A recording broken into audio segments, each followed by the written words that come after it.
नमस्कार बच्चों, कैसे हैं आप सब? आशा करती हूँ आप सभी अच्छे होंगे, स्वस्थ होंगे, खुश होंगे और अपनी पढ़ाई भी अच्छे से कर रहे होंगे। तो जैसा कि आप सभी जानते हैं, मैं हूँ आपकी हिंदी की अध्यापिका और मैं स्वागत करती हूँ आप सभी का आईसीटी वर्चुअल क्लासरूम में। और आज हम यहाँ पर एकत्रित हुए हैं पढ़ने के लिए क्लास 12th की हिंदी।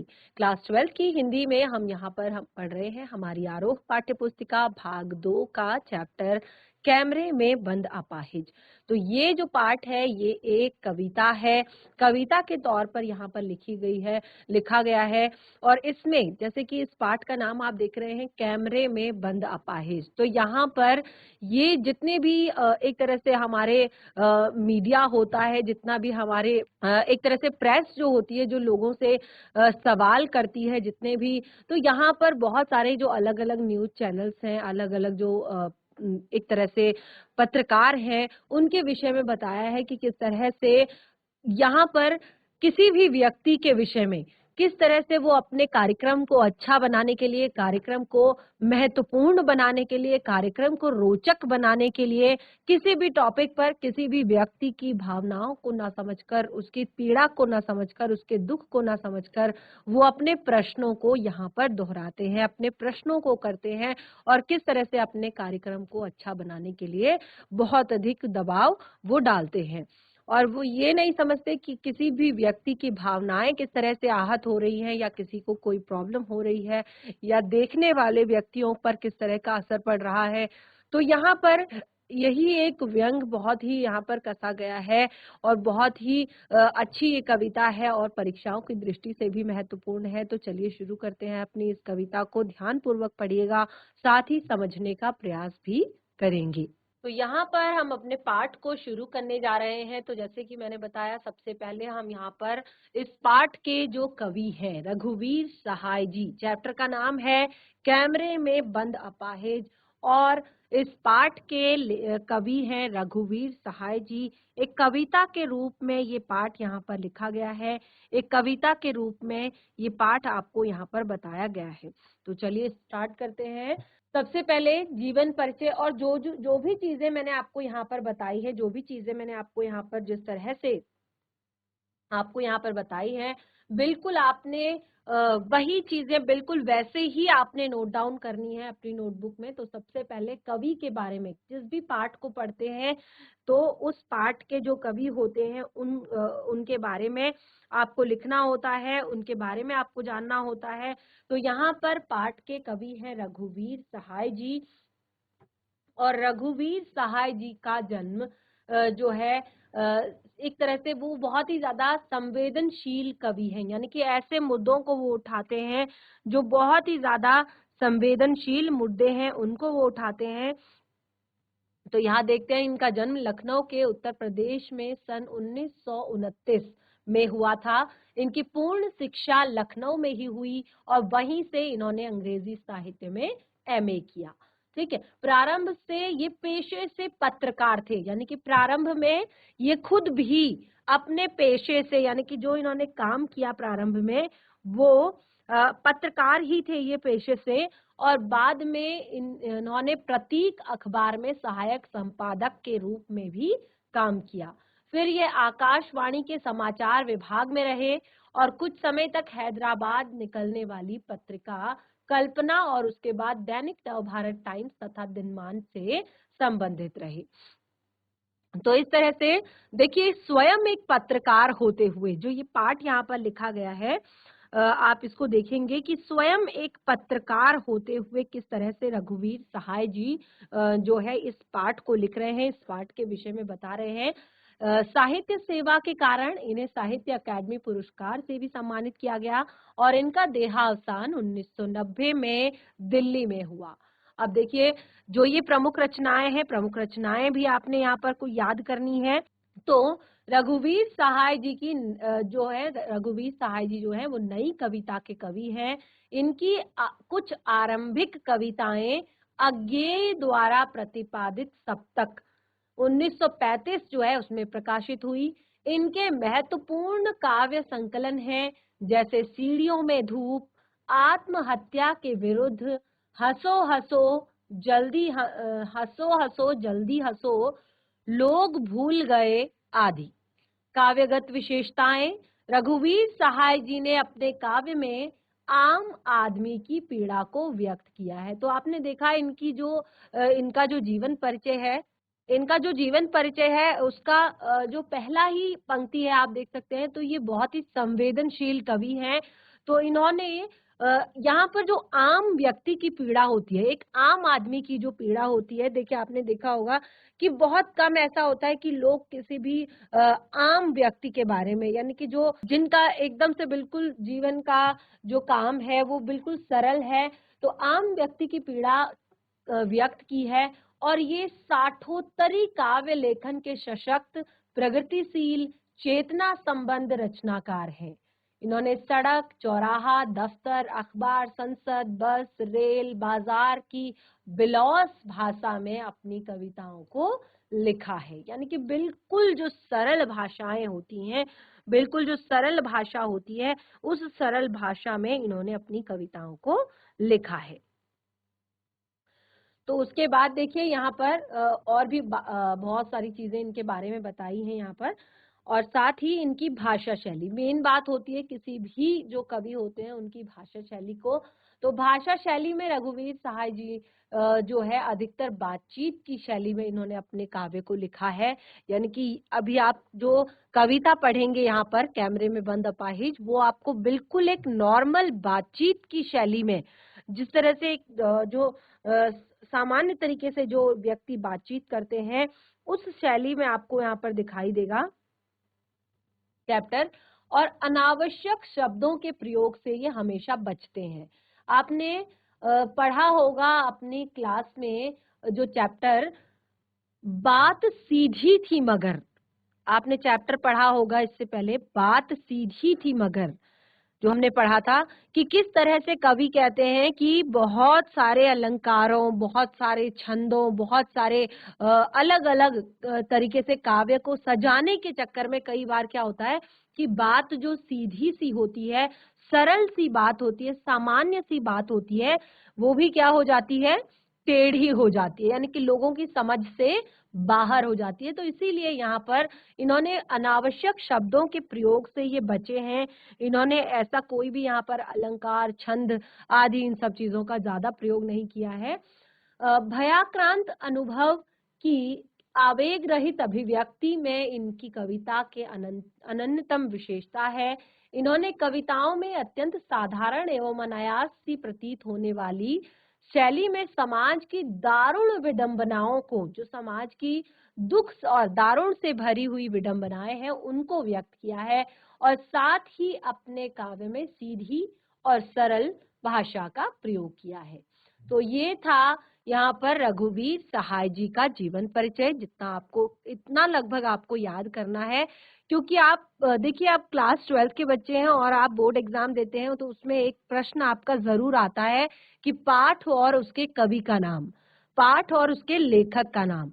तो इतना एटलीस्ट अगर आप याद कर लेंगे, उनकी भाषा शैली अगर आप याद कर लेंगे, तो जब भी आपको भावार्थ लिखना होगा, सप्रसंग व्याख्या आपको करनी होगी, तो आप इन सब चीजों को उसमें इंक्लूड कर सकते हैं, लिख सकते हैं कि उनकी भाषा शैली क्या है इस कविता की, और किस तरह से ये इन्होंने लिखा है कविता को। चलिए कविता के प्रतिपाद्य विषय एवं सार को यहाँ पर डिस्कस करते हैं। क्या है हमारी कविता कैमरे में बंद अपाहिज? तो देखिए प्रतिपाद्य विषय है कैमरे में बंद अपाहिज कविता को लोग भूल गए हैं। अभी अभी हमने यहाँ पर रचनाओं को डिस्कस किया था उनकी, तो उस कविता लोग भूल गए हैं काव्य संग्रह से ये कविता ली गई है। और इस कविता में शारीरिक चुनौती को झेल रहे व्यक्ति की पीड़ा, जो शारीरिक चुनौती को झेल रहा है, यानी कि शारीरिक रूप से पूर्ण रूप से सक्षम नहीं है, शारीरिक चुनौतियों को झेल रहा है, कोई दिक्कत है उसे शारीरिक रूप से, तो इस तरह से शारीरिक रूप से चुनौती झेल रहे व्यक्ति की पीड़ा को साथ साथ दूर संचार, उस पीड़ा के साथ साथ जो दूर संचार के माध्यम है, यानी कि पत्रकारिता के जो माध्यम है, दूर संचार के जो माध्यम है, उनके चित्रों को भी रेखांकित किया है। किसी की पीड़ा को दर्शक वर्ग तक पहुंचाने वाले व्यक्ति को पीड़ा के प्रति स्वयं संवेदनशील होने और दूसरों को संवेदनशील बनाने का दावेदार होना चाहिए। यानी कि जो कोई भी व्यक्ति है, अगर वो किसी की पीड़ा को डिस्कस कर रहा है, किसी की पीड़ा के विषय में बात कर रहा है, तो स्वयं पहले तो उसको उस व्यक्ति के प्रति संवेदनशील होना चाहिए, संवेदनाएं होनी चाहिए, और दर्शक वर्ग जो देख रहा है उसको भी संवेदनाएं उस व्यक्ति से होनी चाहिए। परंतु आज जो विडंबना यह है कि जब पीड़ा को पर्दे पर उभारने का प्रयास किया जाता है, आपने देखा होगा क्लास 12th के अब आप बच्चे हैं, न्यूज भी देखते होंगे, और कई बार इस तरह की खबरें आजकल तो आप देखेंगे इंटरनेट पर ही बहुत सारी जो खबरें हैं, बहुत सारी खबरें आपको लाइव मिल जाती हैं, जिसमें आप देखेंगे कि कोई व्यक्ति डूब रहा है तो उसको क्या कहते हैं, उसको बचाने का प्रयास नहीं करते, 4 लोग मिलकर उसका वीडियो बनाने लग जाते हैं। आपने देखा होगा कि हर एक चीज की एक्सीडेंट हुआ है तो उसको फटाफट उठाकर हॉस्पिटल ले जाने के बजाय, क्योंकि जिम्मेदारी कोई नहीं उठाना चाहता, हॉस्पिटल ले जाने की जिम्मेदारी और उसके बाद पुलिस के द्वारा पूछे गए प्रश्नों का जवाब कोई नहीं देना चाहता, बल्कि इस जानकारी को सोशल मीडिया पर सभी जो है अपलोड करने के लिए उतावले रहते हैं, तुरंत कैमरा लेकर पहुंच जाते हैं कि देखिए यहाँ पर एक एक्सीडेंट हुआ है और इसका रीजन ये है, इसका ये रीजन है, और देखिए आप कितनी इन्हें चोट लगी है, कितना खून बह रहा है, और ये है वो है, ये सारी चीजें कह दी जाती हैं, लेकिन कोई भी किसी की हेल्प करने को तैयार नहीं होता है। तो यहाँ पर भी यही है कि जब पीड़ा को पर्दे पर उभारने का प्रयास किया जाता है तो कारोबारी दबाव के तहत प्रस्तुतकर्ता का रवैया संवेदनहीन हो जाता है, क्योंकि अब जो है न्यूज चैनल भी एक बिजनेस बन गए हैं, एक व्यवसाय है कि किसका न्यूज चैनल ज्यादा चलता है, कौन सा न्यूज चैनल ज्यादा देखा जाता है। आपने देखा होगा ये है हमारे देश का नंबर 1 अखबार, ये है हमारे देश का नंबर 1 चैनल, इसको लोग सबसे अधिक मात्रा में देखते हैं, ये है वो है। इस तरह से बहुत सारा एक तरह से ये बिजनेस बन गया है अपने न्यूज चैनल को ऊपर रखने का, अपने अपने एक तरह से जो यहाँ पर जो लोग होते हैं कि वो अपने स्टूडियो को, अपने न्यूज चैनल को ऊपर रखें। तो इसके तहत जो प्रस्तुत करता होता है, यानी कि जो इंसान होता है जो किसी का इंटरव्यू ले रहा होता है, तो अपने न्यूज चैनल को अच्छा बनाने के लिए कि मैं इससे और ज्यादा जानकारी मैं इससे इकट्ठा करूं, भले ही उसके अंदर की जो उसको बहुत ज्यादा उनसे पीड़ा हो रही है, बहुत ज्यादा उन्हें दुख हो रहा है, या तो इस तरह से क्या होता है कि जो प्रश्न करने वाला होता है, जो प्रस्तुत करता होता है, उसकी संवेदनाएं जो हैं क्या हो जाती हैं, मर जाती है, वो संवेदनाहीन हो जाता है, वो नहीं सोचता कि मेरे इस प्रश्न से इस व्यक्ति पर क्या असर पड़ेगा, इस व्यक्ति को कितना दुख होगा। वो तुरंत क्या करता है, बहुत सारे प्रश्न पूछता है। यह कविता टेलीविजन स्टूडियो के भीतर की दुनिया को समाज के सामने प्रकट करती है कि आपको न्यूज चैनल पर जो दिखाई देता है उसके भीतर की दुनिया को यहाँ पर दिखाया गया है, और साथ ही उन सभी व्यक्तियों की तरफ इशारा किया है जो दुख, दर्द, यातना, वेदना आदि को बेचना चाहते हैं। जैसे कि मैंने आपको बताया कि आज के समाज में लोगों की संवेदनाएं जो है मर गई है। कहीं पर भी लोग आप देखेंगे, अगर 100 लोग हैं ना तो 100 में से 50 लोगों का अपना यूट्यूब चैनल होता है, 50 लोग ब्लॉगर होते हैं, 50 लोग। अब उनको क्या होता है कि मुझे अपना चैनल जो है एक तरह से अपने चैनल पर लाइक्स बढ़ाने हैं, अपने चैनल के सब्सक्राइबर बढ़ाने हैं, अपने चैनल पर बहुत अच्छी ऐसी चीजें दिखानी है, तो क्या होता है वो तुरंत ही किसी भी चीज का वीडियो अपलोड कर देते हैं, किसी भी बिना एक तरह से सोचे समझे, बिना विचार किए, बिना लोगों की भावनाओं के विषय में सोचे, वो क्या करते हैं अपने पैसे के लिए, क्योंकि ये सारी चीजें भी पैसों के लिए ही होती हैं। शुरुआत में लाइक्स और कमेंट्स और सब्सक्राइबर्स चाहिए होते हैं, और उसके बाद जो है धीरे धीरे पैसा भी आने लगता है। तो ये सारी चीजें फिर ऐसे व्यक्तियों को की तरफ इशारा करता है ये जो चैप्टर है, जो दुख, दर्द और यातनाओं आदि को बेचना चाहते हैं, यानी कि दूसरों के दुख दर्दों को बेचना चाहते हैं। तो एक बार सार पढ़ लेते हैं इस कविता का। तो इस कविता में दूरदर्शन के संचालक, अब देखिए हम यहाँ पर केवल दूरदर्शन की बात नहीं करेंगे, क्योंकि दूरदर्शन तो केवल एक चैनल है, लेकिन आज के टाइम में आपके पास न्यूज के कम से कम 50 चैनल होते हैं। आप दिन भर में अलग अलग न्यूज चैनल पर अलग अलग तरह की खबरें देखते हैं। तो यहाँ पर जो नाम दिया गया है वो दूरदर्शन का दिया गया है कि दूरदर्शन के संचालक को स्वयं शक को शक्तिशाली बताते हैं तथा दूसरों को कमजोर मानते हैं। वे विकलांग से पूछते हैं कि क्या आप अपाहिज हैं? आप अपाहिज क्यों हैं? आपको इससे क्या दुख होता है? जल्दी बताइए, क्योंकि हमारे पास समय नहीं है। क्योंकि उनको तो क्या करना होता है, अगर एक न्यूज पढ़ दी उसके बाद चलिए मिलते हैं एक छोटे से ब्रेक के बाद, आपने देखा होगा केवल 2 खबरें पढ़ी जाती हैं और उसके बाद एक छोटा सा ब्रेक, फिर 2 खबरें पढ़ी जाती हैं उसके बाद फिर छोटा सा ब्रेक, और इतनी एक्साइटमेंट आपके अंदर भर दी जाती है कि आप उस छोटे से ब्रेक में भी उठ नहीं पाते हैं कि हम इस खबर को कंटिन्यू करेंगे अपने एक छोटे से ब्रेक के बाद। तो आप इस तरह से दूसरे को कमजोर मानते हैं और ऊपर से वह दुख भी जल्दी बताइए क्योंकि समय नहीं है, और बोलते समय का अभाव है, इसलिए फटाफट अपने दुख भी बताइए। प्रश्नकर्ता इन सभी प्रश्नों के उत्तर अपने हिसाब से चाहता है, यानी कि वो उत्तर भी अपने हिसाब से चाहता है कि जैसा मैं बुलवाना चाहूं वैसा सामने से बोला जाए। इतने प्रश्नों से जो विकलांग होता है वो घबरा जाता है। प्रश्नकर्ता अपने कार्यक्रम को रोचक बनाने के लिए उसे रुलाने की भी कोशिश करते हैं कि अगर थोड़ा सा ये इमोशनल हो जाए तो जो लोगों का कनेक्शन है, लोगों की संवेदनाएं जो है वो इससे जुड़ जाएं, और ताकि जो दर्शक है उनमें करुणा भाव जाग जाए, और इसी से उनका जो उद्देश्य है वो पूरा हो जाएगा। यानी कि जिस कारण से उन्होंने अपने दर्शकों को अपने से जोड़ा है वो कारण रीजन पूरा हो जाए। वह इसे सामाजिक उद्देश्य कहता है, और परंतु पर्दे पर वक्त की कीमत को बताता है, और वाक्य से उसके व्यापार की पोल खुल जाती है। तो बहुत ही ज्यादा इंटरेस्टिंग है ये कविता, ध्यान पूर्वक सुनिएगा। चलिए स्टार्ट करते हैं। रीडिंग करना चाहेंगे कोई भी बच्चे? जीजीआईसी अंचोली, केवल रीड करना है। मैं आपको यहाँ पर कोई भावार्थ बताने के लिए नहीं कह रही हूँ, अभी मैंने चैप्टर स्टार्ट भी नहीं किया है, केवल रीड करना है। Good morning ma'am. Very good morning. आप क्लास 12 के बच्चे हैं? आवाज सुनाई? Yes ma'am. तो ये चैप्टर आपने क्लास में पढ़ा बच्चे अभी तक?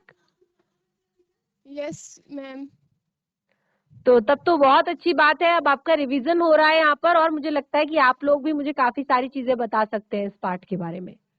चलिए रीड करना स्टार्ट कीजिए बच्चा। हम दूरदर्शन पर बोलेंगे, हम समर्थर शक्तिवान, हम एक दुर्बल को लाएंगे एक बंद कमरे में, उससे पूछेंगे तो आप क्या अपाहिज हैं? तो आप क्यों अपाहिज हैं? आप अपाहिज हैं, अपाहिजन का दुख दे, आपका अपाहिजन दुख देता होगा, देता है। कैमरा दिखाओ, इसे बड़ा बड़ा थोड़ा सा बहुत जल्दी नहीं दिखानी है, आराम से पढ़ना है, आराम। यस। हाँ तो बताइए आपका दुख क्या है? जल्दी बताइए, वह दुख बताइए, बता नहीं पाएगा। तो क्या समझ आया आपको? कुछ समझ आया आप इसमें? क्लास में पढ़ा है आपने? Yes ma'am. यस, एक बार कोशिश करेंगे जरा बताने की। मैम जो कवि होते हैं वो एक अपाहिज को बंद कमरे में लाते हैं और उससे पूछते हैं कि आपका अपाहिजपन आपको दुख दर्द देता है, आपको अपाहिज होके कैसा लगता है? अपाहिज यह सब सुन के मतलब उसके आंखों में आंसू आ जाते हैं, और वह कैमरे, जो कवि होता है वो बोलते हैं कैमरे में ऐसे बड़ा बड़ा दिखाओ कि वो रो रहे हैं, और ऐसा बोलते हैं कि मतलब अपने बात से दूसरों को भी रुला देते हैं। यस, और वह दुख कैसा है बताइए, वह नहीं बता पाते। गुड। और सबसे पहली बात तो यहाँ पर कवि नहीं लेकर जा रहे हैं बंद कमरे में, एक पत्रकार लेकर जा रहा है बंद कमरे में। ये दूरदर्शन यानी कि एक न्यूज चैनल की बात हो रही है कि कवि बता रहे हैं कि कैसा होता है एक न्यूज चैनल में, एक स्टूडियो के अंदर पर्दे के पीछे, यानी कि ये चीजें पहले शूट की जाती हैं और उसके बाद क्या होता है, दिखाया जाता है। ठीक है, बहुत अच्छा, आपने जितना आपको समझ आया आपने बताया। बैठ जाइए बच्चा, बैठ जाइए, वेरी गुड। और सबसे मेन बात होती है कि मैंने देखा कि अभी तो यहाँ पे दोनों स्कूल ही रिस्पॉन्स कर रहे हैं जो मुझे सामने दिखाई दे रहे हैं, लेकिन कई बार होता है कि बच्चे पूरी क्लास में खचाखच भरे हैं, लेकिन कोई भी बच्चा रिस्पॉन्स नहीं करना चाहता है, कोई भी बच्चा सामने से उत्तर नहीं देना चाहता है, बोलना नहीं चाहता है। तो देखिए इससे क्या होता है, ये चीजें आप जिस तरह से क्लास में पढ़ रहे हैं बिल्कुल आपकी उसी तरह की क्लास यहाँ पर चल रही है। तो जिस तरह का आप बिहेवियर क्लास में रखते हैं, आप रिस्पॉन्स करते हैं टीचर्स के सामने, आप जो आपसे कहा जाता है आप उसका उत्तर देते हैं, तो सेम चीजें हैं। अगर आप यहाँ पर रिस्पॉन्स नहीं करेंगे तो आपको चीजें अच्छे से समझ नहीं आएंगी। यहाँ पर भी आपकी बिल्कुल इसी तरह की क्लास है। तो चलिए पढ़ते हैं हम एक बार।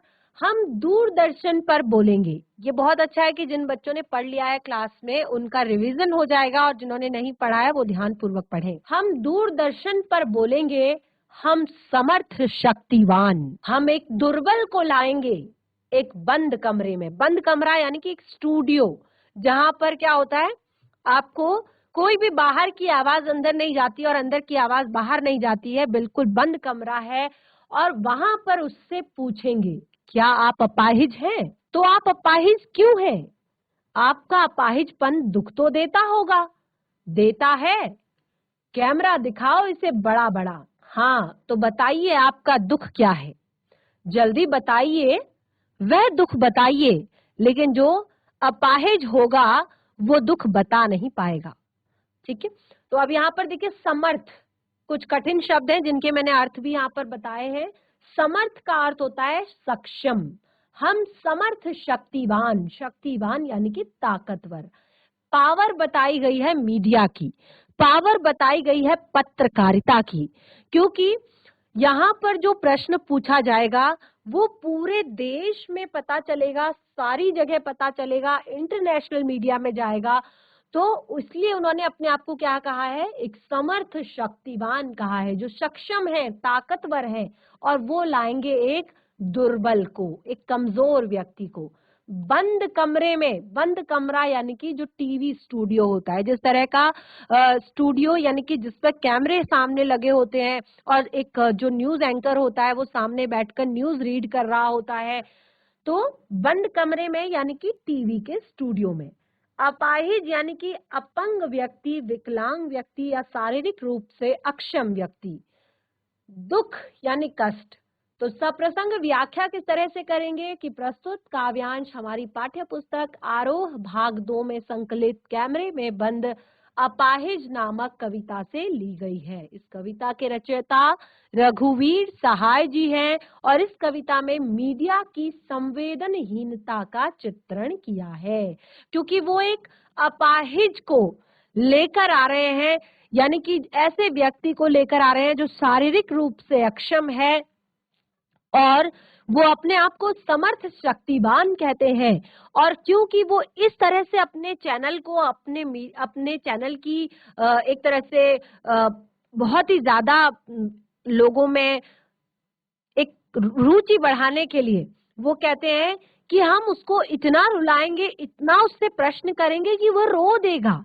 ठीक है, तो उनकी जो संवेदनहीनता यानी कि ऐसा लगता है, देखिए कई बार होता है ना कि सामने वाला हमें अपने दुख बता रहा होता है तो हम खुद भी रो पड़ते हैं। ठीक है, लेकिन मीडिया जो है वो क्या है, संवेदनहीनता का चित्रण यहाँ पर किया है।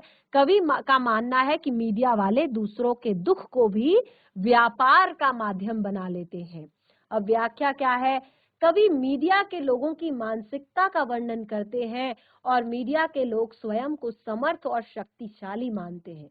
आपने देखा होगा आज के टाइम में जो सोशल मीडिया है, यानी कि बहुत सारी ऐसी चीजें हैं जो रातों रात, बहुत सारे एग्जाम्पल कोई बता सकता है जो रातों रात फेमस हुआ हो? कोई भी चीज, कोई भी चीज, क्योंकि मुझे पता है बच्चों को बहुत ज्यादा पता होती है जो रातों रात फेमस हुई हो।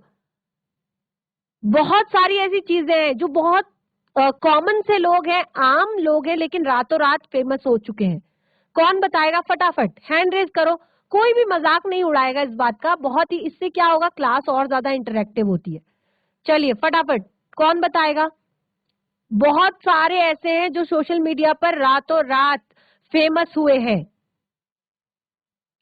क्लास 12th के बच्चे हैं और मुझे पता है आप सभी फोन का यूज करते हैं, आप सभी फेसबुक, इंस्टाग्राम, यूट्यूब या बाकी सोशल मीडिया के प्लेटफॉर्म पर एक तरह से एक्टिव रहते हैं। चलिए, कौन बताएगा मुझे फटाफट? Yes, GIC Sakniya, very good morning. Social media पे जो रातों रात फेमस हुआ हो, जिसको जो आपने मतलब ऐसा हो गया जी, जिसको पहले कोई ना जानता हो और आज तक अभी वो आप सबके माइंड में है। टिकटॉक वो है स्टार, वो रातों रात फेमस हो गए थे। और कोई? रेनू मंडल, वो भी TikTok. Very good, very good. अब देखिए तो कितनी बड़ी एक तरह से पोजीशन है इस मीडिया की, इस सोशल मीडिया की। रानू मंडल जो कि एक रेलवे स्टेशन पर गाना गाती थी और उसके बाद वो रातों रात इतनी ज्यादा, भले ही वो अभी फिर से एक लेवल पे आ गई हैं, लेकिन आप देख सकते हैं कि आज उस टाइम पे जो बच्चा रहा होगा जिसने मीडिया, सोशल मीडिया चलाया होगा, देखा होगा, इसको सुना होगा, इस न्यूज को, मुझे लगता है कि वो हमेशा उसके माइंड में रहेंगी कि नहीं रहेंगी। आप सभी को पता है रानू मंडल के बारे में। तो इस तरह के काफी सारे लोग हैं। आपने देखा होगा कि बंगाल में कच्चा बादाम जो बिल्कुल एक फेमस सॉन्ग बन गया था, है ना? तो ये भी बिल्कुल एक कॉमन सी चीज थी, लेकिन बहुत ज्यादा इसको ये एक दिमाग में लोगों के रहने वाली चीज थी। तो यहाँ पर मीडिया के लोग स्वयं को समर्थ और शक्तिशाली मानते हैं, इसी रीजन से मानते हैं कि वो किसी को भी रातों रात फेमस कर सकते हैं और किसी को भी रातों रात जो है गिरा सकते हैं। और वो कहते हैं वे ही दूरदर्शन पर बोलेंगे और अपने बंद कमरे में एक कमजोर व्यक्ति को लाएंगे और उससे प्रश्न करेंगे। क्यों? क्योंकि उन्हें अपने चैनल को करना है फेमस, अपने चैनल को के जो दर्शक हैं उनको बढ़ाना है। तो ये जो चैप्टर है बहुत ही ज्यादा इंटरेस्टिंग है, इसको आगे हम डिस्कस करेंगे। अभी जो है हमारा समय यहाँ पर लगभग समाप्त हो चुका है, तो आज आपको इस पाठ को एक बार घर पर रिवाइज करना है। जिन बच्चों ने पढ़ा है बहुत अच्छी बात है, जिन्होंने नहीं पढ़ा है वो इस कविता को घर से एक बार पढ़कर आएंगे। तो बच्चे, आज हमारा चैप्टर जो है ज्यादा स्टार्ट नहीं हो पाया, तो इसलिए आप इस पहले काव्यांश को पढ़कर आएंगे घर से और इसके भावार्थ को लिखकर लाएंगे। नेक्स्ट सेशन में हम इस बात पर डिस्कस करेंगे पहले, और उसके बाद हम अपने टॉपिक को आगे कंटिन्यू करेंगे। तब तक के लिए धन्यवाद। आपका दिन शुभ हो।